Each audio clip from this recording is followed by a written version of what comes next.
વિદ્યાર્થી મિત્રો, હવે આપણે ન્યુક્લિક એસિડ સંયોજનો એના વિશે માહિતી મેળવીશું. આપણે જાણીએ છીએ કે દરેક પ્રજાતિની દરેક પેઢી તેના પૂર્વજો સાથે સામ્યતા ધરાવતી હોય છે. લક્ષણોની રીતે જોઈએ તો મોટાભાગના લક્ષણો એની ભાવિ પેઢીમાં ઉતરી આવતા હોય છે. એક પેઢીમાંથી બીજી પેઢીમાં જે લક્ષણોનું વહન થાય, સંચરણ થાય, એ આપણે જાણીએ છીએ ને, જેને તો આપણે આનુવંશિકતા કહેતા હતા. આ આનુવંશિકતામાં જે જીવંત કોષનું કોષ કેન્દ્ર હોય, એ કોષ કેન્દ્ર આ જન્મજાત લક્ષણોના સંચરણ માટે જવાબદાર હોય છે. અને આ જે આનુવંશિકતા દરમિયાન કોષ કેન્દ્રમાં રહેલ જે રંગસૂત્રો છે, એ રંગસૂત્રો મહત્ત્વનો ભાગ ભજવે છે મિત્રો. આમ જોવા જઈએ તો રંગસૂત્રો પ્રોટીન અને અન્ય પ્રકારના જૈવિક અણુઓ જ છે કે જે ન્યુક્લિક એસિડ સંયોજનો કહેવાય છે, તેના બનેલા હોય છે. ન્યુક્લિક એસિડ સંયોજનોની જો વાત કરીએ આપણે તો ન્યુક્લિક એસિડને બે ભાગમાં વિભાજિત કરી શકાય. એક ડીઓક્સી ન્યુક્લિક એસિડ, જેને આપણે ડીએનએ કહીશું. બીજો છે રિબોન્યુક્લિક એસિડ, જેને આપણે આરએનએ કહીશું. ન્યુક્લિક એસિડ સંયોજનો ન્યુક્લિયોટાઇડ સંયોજનોની લાંબી શૃંખલાવાળા પોલિમર પદાર્થો જ છે, અને તેથી જ તેને પોલીન્યુક્લિયોટાઇડ પણ કહેવામાં આવે છે. આપણે અહીંયા ન્યુક્લિયોટાઇડ, ન્યુક્લિયોસાઇડ, ન્યુક્લિક એસિડ વગેરે બધા શબ્દો આજે સમજવાના છે. આમ તો જોવા જઈએ તો એમ કહી શકાય કે ન્યુક્લિક એસિડ સંયોજનોનું રાસાયણિક સંગઠન સમજવાના છીએ. ન્યુક્લિક એસિડ સંયોજનો કેવી રીતે બનેલા છે તે સમજવાના છીએ. હાલ વાત કરીએ એ પ્રમાણે મુખ્ય બે ન્યુક્લિક એસિડ, એક ડીએનએ અને બીજો આરએનએ, એનો આપણે અભ્યાસ કરવો છે. તો સૌથી પહેલાં વાત કરું કે ડીએનએ હોય કે આરએનએ, એનું જો સંપૂર્ણ જળ વિભાજન કરીએ આપણે, સૌથી પહેલી વાત ડીએનએની કરીએ તો સંપૂર્ણ જળ વિભાજન કરીએ આપણે, તેમાંથી મુખ્યત્વે 3 ઘટકો મળે. એક પેન્ટોઝ શર્કરા, બીજો ફોસ્ફોરિક એસિડ અને ત્રીજો નાઇટ્રોજન બેઝ. ફરીથી યાદ કરાવું મિત્રો, એક પેન્ટોઝ શર્કરા. હવે પેન્ટોઝ શર્કરા તરીકે આપણને 2 પેન્ટોઝ શર્કરા મળશે, એક બીટા ડી રિબોઝ અને બીટા ડી 2 ડીઓક્સી રિબોઝ. એક આરએનએમાંથી મળે છે અને બીજો ડીએનએનો ઘટક છે મિત્રો. એટલે અહીંયા આપણે પેન્ટોઝ શર્કરા જે મળી એની વાત કરી. બીજો ફોસ્ફોરિક એસિડ H3PO4 આપણે જે બોલીએ છીએ તે ફોસ્ફોરિક એસિડ આપણને બીજો ઘટક તરીકે હશે. અને ત્રીજા ઘટક તરીકે નાઇટ્રોજન બેઝ આપણે બોલીશું. પ્રશ્ન થાય, નાઇટ્રોજન બેઝ એટલે શું? એ નાઇટ્રોજન બેઝ એ વિષમ ચક્રીય રચના ધરાવતા સંયોજનો છે, જે આકૃતિની અંદર મેં સ્પષ્ટ તમને દેખાડ્યા છે. Adenine, guanine, cytosine, thiamine, uracil, આ બધા નાઇટ્રોજન બેઝ છે મિત્રો.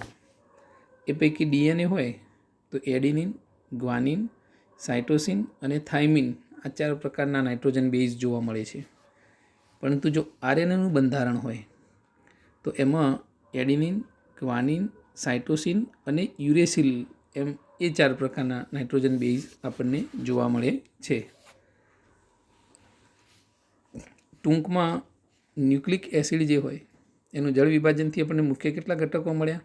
એક પેન્ટોઝ શર્કરા, બીજું ફોસ્ફોરિક એસિડ, સામાન્ય રીતે એને ફોસ્ફેટ અણુ પણ બોલવામાં આવે છે, અને ત્રીજું નાઇટ્રોજન બેઝ. આ 3 ઘટકો જે મળે ને 3 ઘટકો વિશે આપણે માહિતગાર થયા. હવે આપણે અભ્યાસ કરવો છે ન્યુક્લિક એસિડ સંયોજનોનું બંધારણ, એનું સ્ટ્રક્ચર, કેવી રીતે ન્યુક્લિક એસિડ સંયોજનો બનેલા છે એના વિશે આપણે અભ્યાસ કરવા માગીએ છીએ મિત્રો. તો અહીંયા જોઈશું તો ન્યુક્લિક એસિડ સંયોજનોમાં હાલ જ હમણાં જે વાત કરી એ પ્રમાણે નાઇટ્રોજન બેઝ, મિત્રો આ ભાગ નાઇટ્રોજન બેઝનો છે, પેન્ટોઝ શર્કરાનો છે આ ભાગ.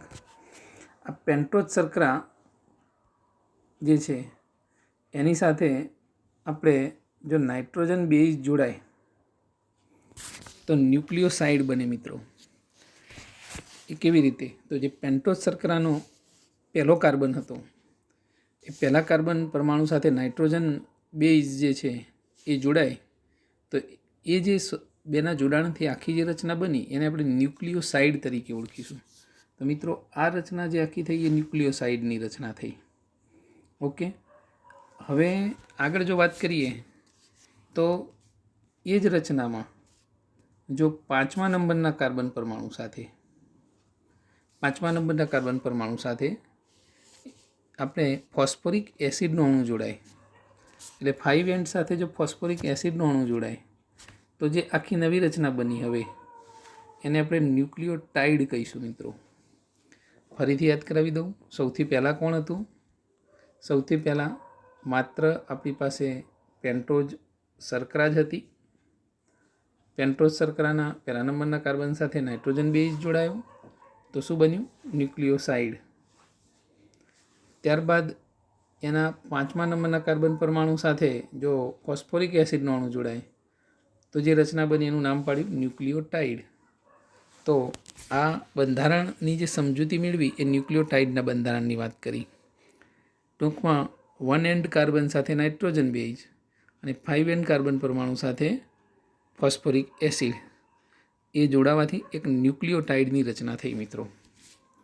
હવે આ એક ન્યુક્લિયોટાઇડ, બીજો ન્યુક્લિયોટાઇડ, ત્રીજો ન્યુક્લિયોટાઇડ એમ એકબીજા સાથે ન્યુક્લિયોટાઇડ એકમો જોડાતા જાય. એ આપણે સમજીએ કેવી રીતે જોડાશે મિત્રો. અહીંયા આકૃતિની અંદર જો જોવા પ્રયત્ન કરશો તો ખ્યાલ આવશે. આ એક ન્યુક્લિયોટાઇડ છે, આ બીજો ન્યુક્લિયોટાઇડ છે. બંને ન્યુક્લિયોટાઇડ એકબીજા સાથે જોડાઈ અને જે બનતી રચના છે, 2 જોડાયા હોય તો આપણે એને ડાયન્યુક્લિયોટાઇડ કહીશું. 3 જોડાય તો ટ્રાયન્યુક્લિયોટાઇડ. એ પ્રમાણે ઘણા બધા જોડાય તો પોલીન્યુક્લિયોટાઇડ એમ કહી શકાય. પરંતુ જોડાશે કેવી રીતે એ ખાસ અગત્યનો પોઈન્ટ છે. તો ન્યુક્લિયોટાઇડ સંયોજનો એકબીજા સાથે પેન્ટોઝ શર્કરાના 5 એન્ડ અને 3 એન્ડ કાર્બન પરમાણુ વચ્ચે ફોસ્ફોડાયસ્ટર સાંકળથી જોડાય છે. એટલે શું સમજીએ મિત્રો. અહીં જો ધ્યાનથી જોશો તો તમને ખ્યાલ આવશે મિત્રો કે એક ન્યુક્લિયોટાઇડ શૃંખલા, આપણે જે હાલ વાત કરીએ એ પ્રમાણે એક ન્યુક્લિયોટાઇડનો આ 5 એન્ડ કાર્બન પરમાણુ અને બીજા ન્યુક્લિયોટાઇડનો 3 એન્ડ કાર્બન પરમાણુ, બંને વચ્ચે ફોસ્ફોરિક એસિડનો અણુ જોડાયેલો છે. એટલે આ ફોસ્ફોરિક એસિડના અણુ દ્વારા બંને ન્યુક્લિયોટાઇડ એકબીજા સાથે જોઈન થયા. માટે આ પ્રકારની જે સાંકળ બની એને ફોસ્ફોડાયસ્ટર બંધ અથવા ફોસ્ફોડાયસ્ટર સાંકળ એવું કહી શકાય. એનાથી બંને ન્યુક્લિયોટાઇડ એકબીજા સાથે જોડાયા અને ડાયન્યુક્લિયોટાઇડની રચના થઈ. આ જ પ્રમાણે જો ઘણા બધા ન્યુક્લિયોટાઇડ જોડાતા જાય તો પોલીન્યુક્લિયોટાઇડની રચના થશે.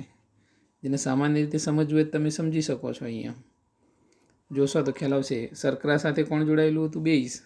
શર્કરા સાથે બેઝ અને બંને શર્કરાઓ એકબીજા સાથે ફોસ્ફેટ અણુથી જોડાઈ. એવી જ રીતે પાછી બીજી શર્કરા અને બીજા બેઝ સાથે ફરી ફોસ્ફેટ અણુ આવતો જાય. એમ એકબીજા સાથે લાંબી સાંકળ જો રચાતી જાય તો એ પ્રમાણે રચના દ્વારા પોલીન્યુક્લિયોટાઇડની શૃંખલા બની શકે. વિદ્યાર્થી મિત્રો કેવા પ્રકારે? વિદ્યાર્થી મિત્રો અહીં તમે જોઈ શકો છો પોલીન્યુક્લિયોટાઇડની શૃંખલા. અહીંયા આપણે હાલ જે વાત કરીએ એ પ્રમાણે નાઇટ્રોજન બેઝથી એકબીજા સાથે જોડાતા પોલીન્યુક્લિયોટાઇડની આખી શૃંખલા જે રચાઈ છે એ આ ભાગની અંદર જોઈ શકાય છે.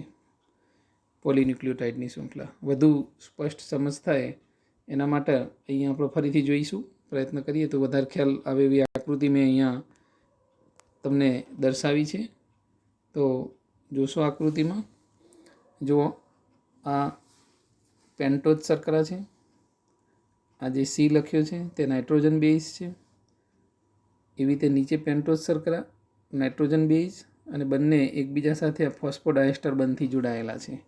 એવી રીતે ઘણા બધી પેન્ટોઝ શર્કરાનું આખો યુનિટ, મતલબ કે જે પહેલાં એક પેન્ટોઝ શર્કરા સાથે જ્યારે નાઇટ્રોજન બેઝ જોડાયો ત્યારે આપણે એને ન્યુક્લિયોસાઇડ કીધું હતું. એના સાથે ફોસ્ફોરિક એસિડ જોડાયો તો ન્યુક્લિયોટાઇડ થયો.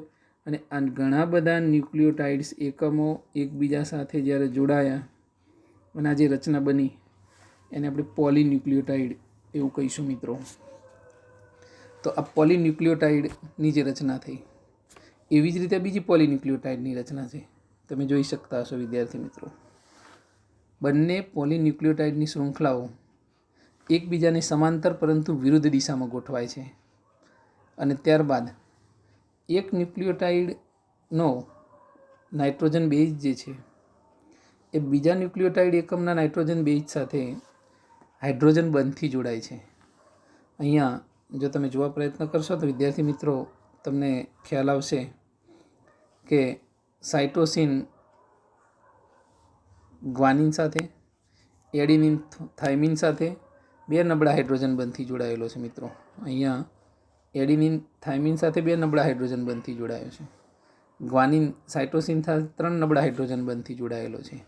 આમ જોવા જાઓ તો આટલેથી આમ જોઈશું તો આ એક આખી પોલીન્યુક્લિયોટાઇડની શૃંખલા હતી. આ પણ એક પોલીન્યુક્લિયોટાઇડની શૃંખલા હતી. તો એક પોલીન્યુક્લિયોટાઇડની સાથે બીજી પોલીન્યુક્લિયોટાઇડની શૃંખલા એકબીજાની સમાંતર પરંતુ વિરુદ્ધ દિશામાં ગોઠવાયેલી છે. એ કેવી રીતે ખ્યાલ આવશે? જો અહીંયા નાઇટ્રોજન બેઝને જોશો તો પેન્ટોઝ શર્કરાને જોશો તો ખ્યાલ આવી જશે. આ બાજુ બધી પેન્ટોઝ શર્કરાઓ આ બાજુની સાપેક્ષમાં જમણી બાજુએ ઉલટી દેખાશે. એટલે મતલબ કે ન્યુક્લિયોટાઇડ એકમો પોલીન્યુક્લિયોટાઇડ એકમો એકબીજાની સમાંતર પણ વિરુદ્ધ દિશામાં ગોઠવાય છે. અને પછી એક પોલીન્યુક્લિયોટાઇડનો નાઇટ્રોજન બેઝ બીજા પોલીન્યુક્લિયોટાઇડના નાઇટ્રોજન બેઝ સાથે 2 કે 3 નબળા હાઇડ્રોજન બંધથી જોડાય છે. જેમાં એડિનિન થાઇમિન સાથે 2 નબળા હાઇડ્રોજન બંધથી અને ગ્વાનિન સાઇટોસિન સાથે 3 નબળા હાઇડ્રોજન બંધથી જોડાય છે. અને આ રીતે 2 પોલીન્યુક્લિયોટાઇડની શૃંખલાઓ એકબીજા સાથે જોડાણ અનુભવે છે મિત્રો. જોડાણ અનુભવ્યા પછી બંને શૃંખલાઓ કુંતલાકાર રીતે અમળાય છે મિત્રો. એ કુંતલાકાર અમળાઈ અને કઈ રચના બને છે તે મેં આકૃતિમાં તમને દર્શાવી છે. કુંતલાકાર અમળાશે. આ કુંતલાકાર અમળાવાને કારણે જે આખું સ્ટ્રક્ચર તૈયાર થયું એ ડીએનએનું સ્ટ્રક્ચર કહી શકાય મિત્રો. જેમાં જે વચ્ચે તમને ભાગ દેખાય છે એ બંને નાઇટ્રોજન જે આપણે બંને નાઇટ્રોજન એકમો હતા, મતલબ એડિનિન, ગ્વાનિન, સાઇટોસિન અને થાઇમિન નાઇટ્રોજન બેઝ એ એકબીજા સાથે જોડાવાથી બનેલી રચના છે. આમ જોવા જઈએ તો પેલા સીડીના પગથિયા જેવું વચ્ચે દેખાય છે, હે ને, ગોળ કુંતલાકાર અમળાઈને બનેલી આ રચના જે આખી જો જોવા જઈશું તો એને આપણે ડીએનએ કહી શકીએ. કારણ કે અહીંયા 2 ન્યુક્લિયોટાઇડ એકબીજા સાથે અમળાઈને જે આ રચના બની છે ડીએનએનું સ્ટ્રક્ચર બતાવેલું છે મિત્રો. જે માટે કહી શકાય કે ન્યુક્લિક એસિડની એક શૃંખલામાં ન્યુક્લિયોટાઇડ સંયોજનોની ક્રમ સંબંધિત માહિતી તેનું પ્રાથમિક બંધારણ કહેવાય. મિત્રો પ્રાથમિક બંધારણની વાત કરી તો હમણાં જે આપણે વાત કરી કે ક્રમ ન્યુક્લિયોટાઇડમાં કેવી રીતે ગોઠવાયેલો છે. આ જે આખી પોલીન્યુક્લિયોટાઇડની શૃંખલા થઈ એની અંદર કયા કયા નાઇટ્રોજન બેઝ ગોઠવાયા છે. માનો કે સી પછી અહીંયા ટી બતાવ્યો છે, ગ્વાનિન પછી થાઇમિન પછી ગ્વાનિન, એડિનિન, બરાબર, સાઇટોસિન. તો વિદ્યાર્થી મિત્રો એવું પણ બની શકે કે સાઇટોસિન પછી ફરી સાઇટોસિન આવે, ફરી સાઇટોસિન આવે, વળી પાછું એડિનિન આવે. કેટલી બધી શક્યતાઓ થઈ શકે. આ નાઇટ્રોજન બેઝ બદલાઈ જાય તો પોલીન્યુક્લિયોટાઇડની જે શૃંખલા બને એની લાક્ષણિકતા બદલાઈ જાય. અને એટલે એક ક્રમ ખૂબ અગત્યનો છે જેની પ્રાથમિક માહિતી ધરાવે છે એમ કહી શકાય. એવી 2 પોલીન્યુક્લિયોટાઇડની શૃંખલાઓ એકબીજા સાથે જોડીને કુંતલાકાર જે અમળાઈની રચના બની એને આપણે દ્વિતીયક રચના કહીશું. એ દ્વિતીયક બંધારણ કહીશું. આવું દ્વિતીયક બંધારણ જેમ્સ વોટસન અને ફ્રાન્સિસ ક્રિકે ડીએનએનું દ્વિસર્પિલાકાર બંધારણ આપણને આપેલું છે. મતલબ કે આ જે બંધારણ અહીંયા દર્શાવ્યું છે એ બંધારણ કોનું છે? તો જેમ્સ વોટસન અને ફ્રાન્સિસ ક્રિક, જેને આપણે ડીએનએનું દ્વિસર્પિલાકાર બંધારણ આપ્યું. બંને શૃંખલાઓ એકબીજાને પૂરક હોય છે કારણ કે બેઝ પદાર્થોની વિશિષ્ટ જોડીઓ વચ્ચે હાઇડ્રોજન બંધ રચાયેલો એમાં જોવા મળે છે. વિદ્યાર્થી મિત્રો આ જે આપણે રચનાની હાલ વાત કરી એવી આરએનએ માટે જો વાત કરવામાં આવે તો આરએનએની અંદર દ્વિતીયક બંધારણમાં પણ એક જ શૃંખલા બનેલી સર્પિલાકાર રચના હોય છે. જેમાં 2 શૃંખલાનું સર્પિલાકાર બંધારણ હોતું નથી, પરંતુ એમાંની કેટલીક વખત પોતાના પર જ એ પરત વળતી હોય એવું જોવા મળે છે. આરએનએનો અણુ આમ જોવા જઈએ તો 3 પ્રકારના આરએનએ જોવા મળે. એક મેસેન્જર આરએનએ જેને સંદેશાવાહક આરએનએ કહેવાય, બીજો રિબોઝોમલ આરએનએ જેને આપણે આરઆરએનએ કહીશું, અને ત્રીજો સ્થાનાંતર મતલબ ટ્રાન્સફર ટીઆરએનએ.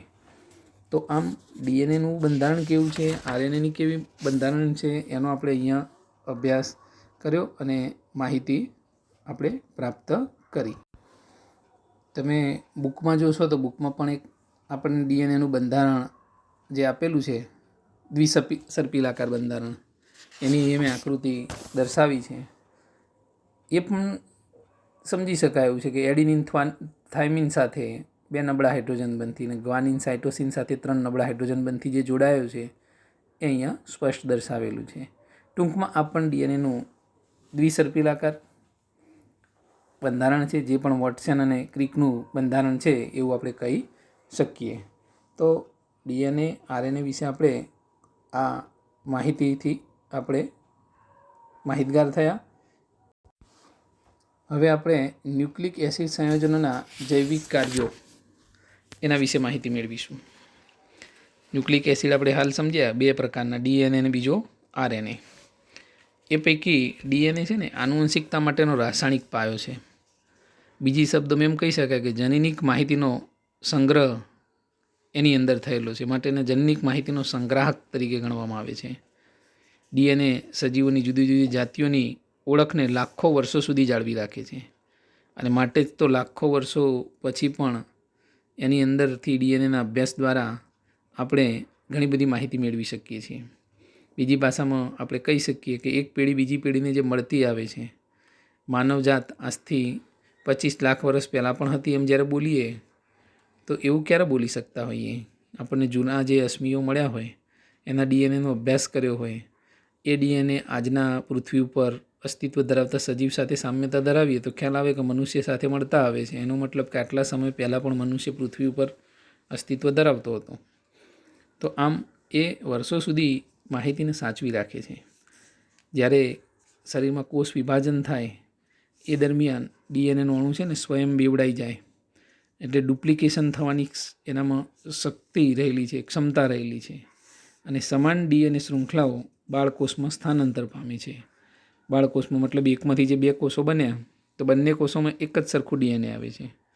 એટલે વાસ્તવમાં કોષોમાં પ્રોટીન જુદા જુદા આરએનએ અણુ દ્વારા સંશ્લેષિત થાય છે, પણ ચોક્કસ પ્રકારનું પ્રોટીન કયું બનશે એની માહિતી તો આપણને ડીએનએ ઉપરથી જ મળતી હોય છે. તો વિદ્યાર્થી મિત્રો, અહીંયા આપણે જે માહિતી મેળવી એ ન્યુક્લિક એસિડ સંયોજનોનો જૈવિક કાર્યો એનાથી આપણે માહિતગાર થયા. આમ આ ચેપ્ટર જે જૈવિક અણુઓ હતું એનું આપણા માટે જે જરૂરી મુદ્દાઓ હતા અગત્યના અને સાથે સાથે પરીક્ષામાં સામેલ કરેલા, એ બધા જ મુદ્દાઓની અહીંયા આપણે સ્પષ્ટ સમજૂતી પણ મેળવી છે મિત્રો. સાથે એક બીજી વધારાની માહિતી તરીકે ડીએનએ ફિંગરપ્રિન્ટ્સ એવી માહિતી બુકમાં પણ આપેલી છે, તો જરા જણાવી દઉં. ડીએનએ ફિંગરપ્રિન્ટ્સ, શબ્દ ફિંગરપ્રિન્ટ્સ એટલે આપણે અંગૂઠા ઉપરની નિશાની એવા અર્થમાં સમજતા હોઈએ છીએ મિત્રો, આંગળીઓ ઉપરની. પરંતુ અહીંયા ડીએનએ ફિંગરપ્રિન્ટ્સની વાત છે. જે ડીએનએનું આપણા દરેક કોષની અંદર ડીએનએ જે હોય અને એની જે પ્રિન્ટ્સ કાઢીએ આપણે, એને કાર્યોટાઈપ એવું કહેવામાં આવે છે. તો એના આધારે દરેક માણસની એ ફિંગરપ્રિન્ટ્સ, ડીએનએ ફિંગરપ્રિન્ટ્સ એ એકબીજાથી તદ્દન અલગ જ હોય છે, અને માટે જ એનો ઉપયોગ ગુનેગાર લોકોની ઓળખ માટે ગુનાશોધક પ્રયોગશાળાઓની અંદર, જેને આપણે ફોરેન્સિક લેબોરેટરી કહીએ છીએ, એમાં થતો હોય છે. જ્યારે કોઈ વ્યક્તિના પિતૃત્વ નક્કી કરવાનું હોય ત્યારે પણ એની મદદથી કરી શકાય. અકસ્માત દરમિયાન મૃતકની ઓળખ કરવાની હોય, માતા પિતા અને બાળકોના ડીએનએ સાથે સરખામણી કરીને ત્યારે પણ એનો ઉપયોગ થતો હોય છે. અને સાથે સાથે એમ પણ કહી શકાય કે જૈવિક રીતે જૈવ ઉત્ક્રાંતિ એને જો સમજવી હોય તો પણ આપણે આ ડીએનએ ફિંગરપ્રિન્ટ્સ ઉપરથી સમજી શકીએ. એટલે આમ ડીએનએ ફિંગરપ્રિન્ટ્સ, ડીએનએ એ ખૂબ અગત્યનું છે. આપણા શરીરમાં પ્રોટીન નિર્માણથી લઈ ઘણી બધી માહિતી એની અંદર સંગ્રહાયેલી હોય છે. તો વિદ્યાર્થી મિત્રો, અહીંયા આપણું એક અગત્યનું ચેપ્ટર જે છે એ પૂર્ણ થાય છે. તો સારી રીતે દરેક તૈયારી કરવી.